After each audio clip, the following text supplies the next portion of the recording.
মাননীয় সদস্য নুরুন্নেসা সিদ্দিকা, মহিলা আসন 37, আপনার সময় 6 মিনিট।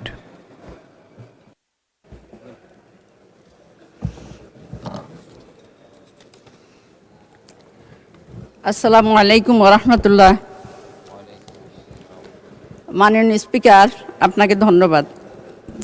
আমি সর্বপ্রথমে মহান আল্লাহ রাব্বুল আলামিনের শুকরিয়া আদায় করছি, যিনি আমাদেরকে সৃষ্টি সেরা মানুষ হিসাবে সৃষ্টি করেছেন, এবং প্রিয় নবী সাল্লাল্লাহু আলাইহি ওয়াসাল্লামের প্রতি দরুদ এবং সালাম। জাতীয় সংসদের বাজেট আলোচনায় আমরা অংশগ্রহণ করছি। এই বাজেট বক্তৃতা আমি ভালো করে মনোযোগ দিয়ে শুনেছি এবং দেখেছি। এতে করে দেখা গেছে যে এটা হলো কথার ফুলঝুরি,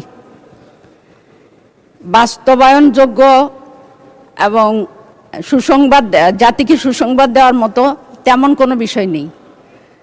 যেমন এখানে যে যুবকদের কর্মসংস্থানের কথা বলা হয়েছে, ওই কর্মসংস্থানের কোনো সুস্পষ্ট দিক নির্দেশনা নেই, এবং কতজন কোন প্রকল্পে বা কোন ধরনের প্রকল্পে কতজনের কর্মসংস্থান হবে এ বিষয়েও কোনো দিক নির্দেশনা নেই। আমি প্রথমে শিক্ষার বিষয় বলতে চাই। শিক্ষা খাতে 2% মোট জিডিপির 2% বরাদ্দ হয়েছে। এটা অত্যন্ত প্রশংসনীয়, আগের যে কোনো সময়ের চেয়ে এটা বেশি। কিন্তু আমরা একটা জিনিস অবাক হয়ে লক্ষ্য করছি, গত 3 দশক ধরেই নারী শিক্ষার উপরে গুরুত্ব দেওয়া হচ্ছে এবং নারীরা শিক্ষায় বেশ এগিয়েছে। কিন্তু আমার প্রশ্ন, শুধু কি নারীরাই এই দেশের নাগরিক, মেয়েরাই এই দেশের নাগরিক, ছেলেরা নয়?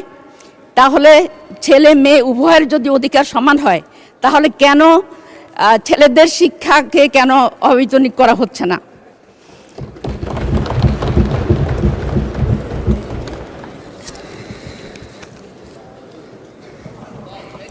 এশিয়ার উন্নয়নশীল দেশগুলোর দিকে যদি আমরা তাকাই, তাহলে দেখব যে শিক্ষার হারের দিক থেকে, শিক্ষার হার নয়, মানে যে সমস্ত দেশে শিক্ষা ব্যবস্থাকে অবৈতনিক করা হয়েছে কোন ক্লাস পর্যন্ত, নেপাল এবং শ্রীলঙ্কাতে 12 শ্রেণী পর্যন্ত অবৈতনিক শিক্ষা, ভুটানে 10ম শ্রেণী, আর পাকিস্তান আফগানিস্তানে 12 শ্রেণী পর্যন্ত, ভারত এবং ইরান 8ম শ্রেণী পর্যন্ত, আর বাংলাদেশ হলো 5ম শ্রেণী পর্যন্ত। তাহলে 54 বছর ধরে আমরা স্বাধীন আছি, কিন্তু সেই স্বাধীনতার সুফল কি আমাদের সব সন্তানেরা পাচ্ছে না?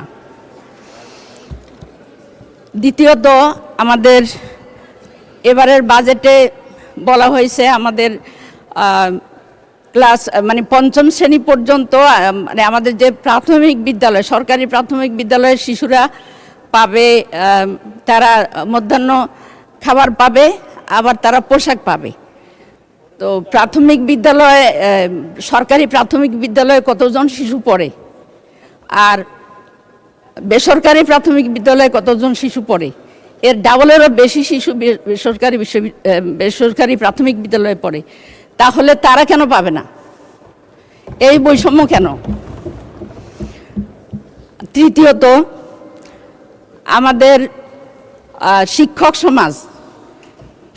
সমাজ তারা যেই ট্রেনিং পাচ্ছে, সরকারি বিদ্যালয়ের শিক্ষকরা যে ট্রেনিং পান, বেসরকারি বিদ্যালয়ের শিক্ষকরা কিন্তু ট্রেনিং সেভাবে পান না, এবং তাদের জীবনযাত্রার মানও অনেক নিচু। তারা অনেক কম বেতনে তাদের কাজ করতে হয়, এবং দেখা যায় যে মাসের পর মাস তারা বেতন পান না।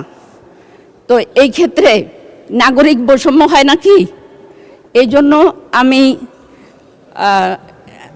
আপনার মাধ্যমে সরকারের কাছে আহ্বান জানাবো যে আমাদের 10ম শ্রেণী পর্যন্ত সকল শিক্ষার্থীদের বেতন মওকুফ করা হোক। আর সকল প্রাথমিক এবং মাধ্যমিক বিদ্যালয়কে বিদ্যালয়ের শিক্ষকদের চাকরি জাতীয়করণ করা হোক।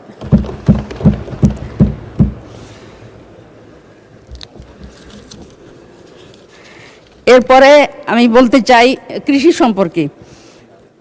কৃষি খাতে মোট জিডিপির 0.63% দেওয়া হয়েছে। এর আগের বছরের চেয়ে 0.2% বেশি। কিন্তু এটা কৃষি প্রধান বাংলাদেশে এটা কি কৃষকের প্রতি অবহেলা নয়? আমাদের কৃষকদের দিকে যদি আমরা তাকাই তাহলে দেখব তারা তাদের উৎপাদিত ফসলের ন্যায্য মূল্য পাচ্ছে না। এমনকি যা আমাদের মাননীয় প্রধানমন্ত্রী আমাদেরকে স্বপ্ন দেখান যে কৃষিক্ষেত্রে এআই ড্রোনের ব্যবহার হবে। মাননীয় স্পিকার, আমাকে 2 মিনিট সময় বাড়িয়ে দিবেন। মাননীয় সদস্য, আপনি দয়া করে 2 মিনিটে আপনার বক্তব্য শেষ করবেন। আমাদের কৃষকেরা দেখা যাচ্ছে যে তারা তাদের মানে ডুবে যাওয়া ধান তারা ডুব দিয়ে সে ধানগুলো কাটতেছে, তাদের হারভেস্টার নেই। আবার তারা যখন ধান শুকায় তখন রোদের জন্য অপেক্ষা করতে হয়, অথচ বিশ্বের অনেক দেশেই আরও কয়েক দশক আগেই এই ধান শুকানোর মেশিন ব্যবহার করা হচ্ছে। তাইলে আমাদের দেশে কৃষকদের সেই সুবিধা কেন আমরা দিতে পারছি না? এরপরে আমি বলবো সামাজিক নিরাপত্তার বিষয়টা। সামাজিক নিরাপত্তাটা আমাদের অনেক সুন্দর করে আমাদেরকে বোঝানো হচ্ছে যে সামাজিক নিরাপত্তা এই খরচ ওই খরচ করা হবে, কিন্তু আসলে নিরাপত্তা কিভাবে? যে আপনার সব কিছু আছে ঘরে কিন্তু আপনার জীবনের নিরাপত্তা নাই, তাহলে সেই ঘরটাকে কি আপনি নিরাপদ মনে করবেন? নিশ্চয় না। আমাদের জুলাই বিপ্লবের যোদ্ধা ওসমান হাদিকে প্রকাশ্য দিবালোকে হত্যা করা হয়েছে, কিন্তু আজ পর্যন্ত তার বিচারের ব্যাপারে সরকার এগোতে পারেনি।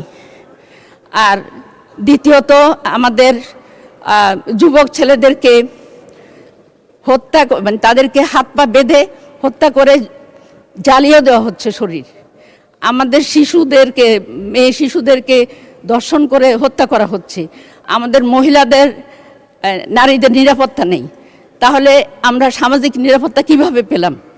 আর কৃষক কার্ড এটা আমাদের কি কাজে লাগবে? আর ফ্যামিলি কার্ড কি কাজে লাগবে? এদেশের শতকরা মোট লোক সংখ্যা হলো এই দেশে যদি 18 কোটি হয়, তাহলে কমপক্ষে 4 কোটি পরিবার আছে। তাহলে এই 4 কোটি পরিবারের মধ্যে 40 লক্ষ যদি পায়, তাহলে বাকি কি থাকে? ধন্যবাদ মাননীয় সদস্য। পরবর্তী বক্তা